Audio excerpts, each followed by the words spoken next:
One thing about human beings is that we do things that are considered outside of nature.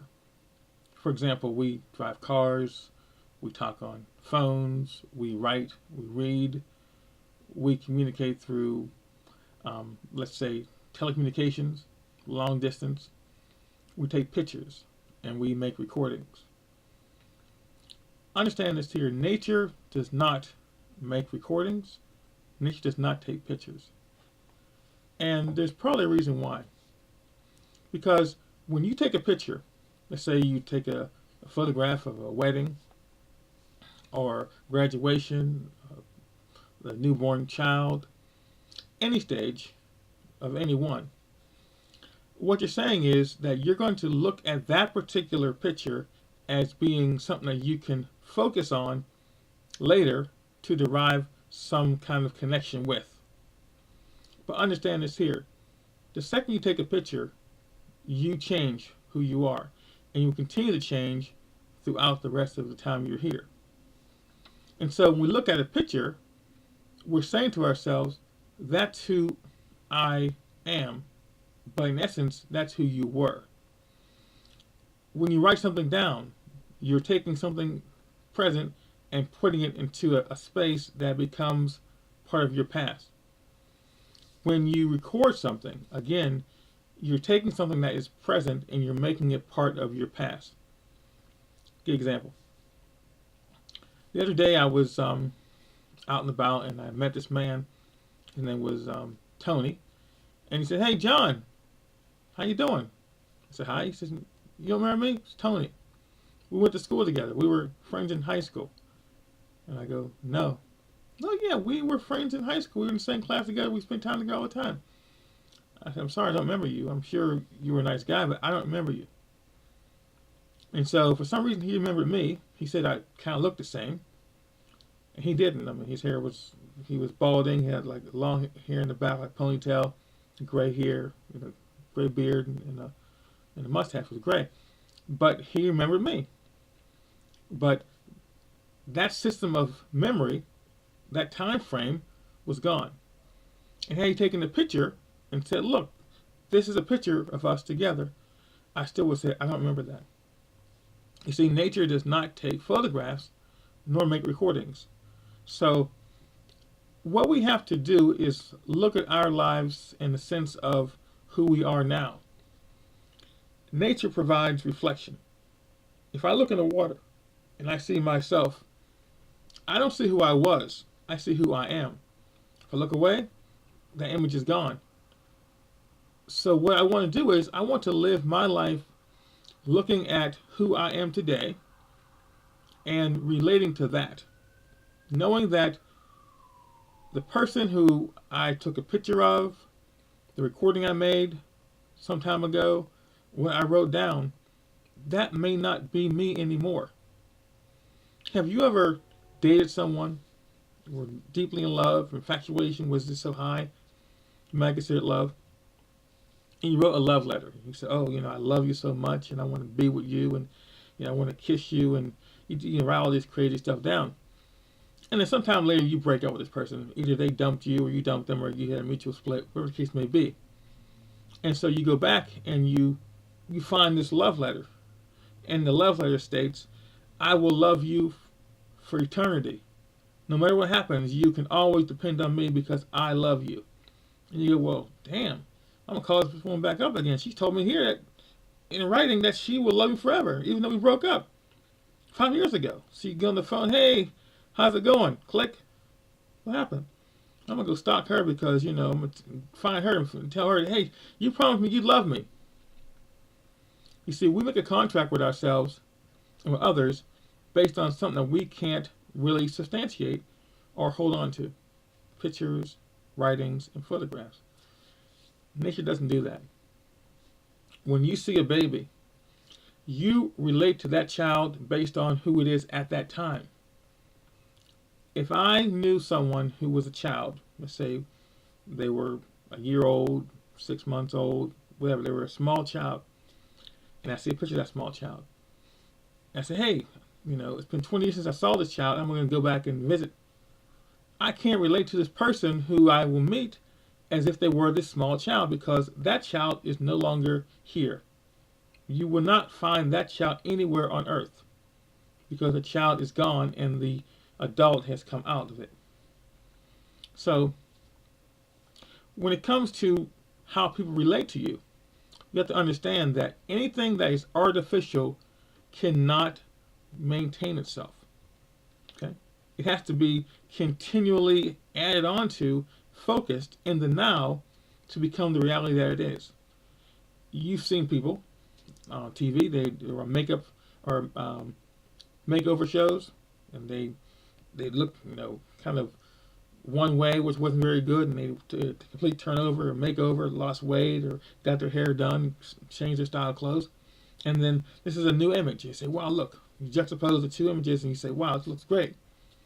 Come back 6 weeks later, come to find out, they go right back to their old pattern, because they didn't maintain the newness. They focused on the old picture as if it was important, instead of focusing on the newness and saying, let me build from that, because that is my now reality. That's my reality that I focus on now. Not my past reality, it's my now reality. Okay? So use that word, the now reality of your life. And, it's sad when people die, when people leave you, when things change. And it's nice to be able to look at someone's writings or photos, or hear a recording of somebody to get a sense of who they were, and kind of reconnect to those feelings. But if you think that listening to a recording of someone who has passed away will bring them back because you hear their voice now, you're kidding yourself. That's a reflection from the past. If you think that reading a love letter from someone who you broke up with will make them connect to you again, that's not the way things work. If you think that looking at a picture of yourself when you were younger and stronger and in better shape will make you all of a sudden connect to that and become that person, no. It's what you are now. It's what you are now. And think about it. If you didn't have a way to look at yourself in a stagnant position, if you could always see yourself as being dynamic and moving, you deal with yourself on that level. There's nothing wrong with getting older, or even gaining some weight, or losing some hair, or changing your attitude about things. That's what life's all about. But to cling to something because you can take a picture of it only makes you stagnant. It doesn't take anyone to a place where they need to be by holding on to the past. And so, again, there are people who relish the past. They look at books and photographs, and they live in the past. It's like someone who say lost their spouse or lost a child, and it's a very hard thing to lose anyone. And so they just live in the past, and it doesn't make them stronger. It makes them weak. Knowing that your life is not about where you are now, it's about where you're going, and you take yourself there, makes you stronger. If I didn't believe that one day I'm going to die, for example, and we don't want to talk about dying, it's such a morbid thing, but it's part of the experience of being alive. It's the final phase of what you're going through. It's like, for example, when you go to a movie, are you looking forward to enjoying the movie? You are, but you're also looking forward to the end of the movie. When you enjoy a meal, you enjoy a meal, but you're also looking forward to the end of the meal. When you make love, you're looking forward to the end of the experience as well as you've enjoyed the experience until it ends.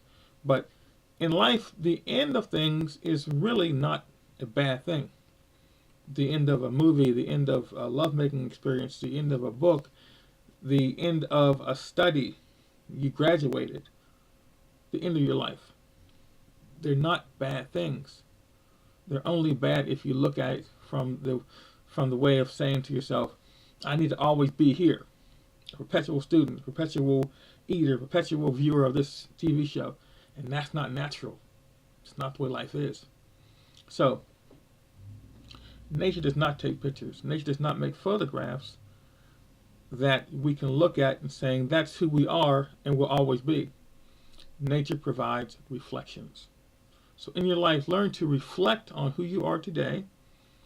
Thank the past for what it taught you, but look forward not to the future, but to continuing in a present state of growth and happiness. That way you'll grow, that way you'll learn, and that way when things change, you realize that's the way things are. People come, people go, but intervals are always going to be there. When it's light, there's going to be dark. But when there's dark, there's going to be light. When you feel good, you're going to feel bad. And when you feel bad, you're going to feel good. So, if you were so locked in the past that you let something that was happening to you that was in the present that was going to benefit you go away, then you cease to live. You cease to become part of what is reality. People come, people go, you lose jobs, you lose opportunities, you make mistakes, but you also get a lot of good things in your life. So let's think about that. The intervals of our life are always going to be one and another thing happening. One thing happens, another thing happens. So if you're going through a period right now and things are doing good, be ready for something to happen that's going to happen to be bad. Okay? Again, not saying you should be saying to yourself, well, don't enjoy the good, but saying to yourself that really enjoy this time because it's not going to last. That's what you got to do. And if you're going to do something that is bad, say to yourself, get through this, learn from this because something good is coming up and you best be prepared for it because that's the way nature is. Nature will always continue to do what nature does. Man is the artificial one on earth. We think that if we're in a car, then because the car can go 80 miles an hour, then we can run 80 miles an hour. No, it's because of artificial means we can do that. But it takes us somewhere. And we think that if something good happens to us, we deserve it. No, it happens to all people. It's part of the human experience. So I'm going to end this because everything has come to an end. Thank you for watching, and continue to look at yourself for who you are. Look at your reflection. Don't look at your image that is stagnant. Thank you.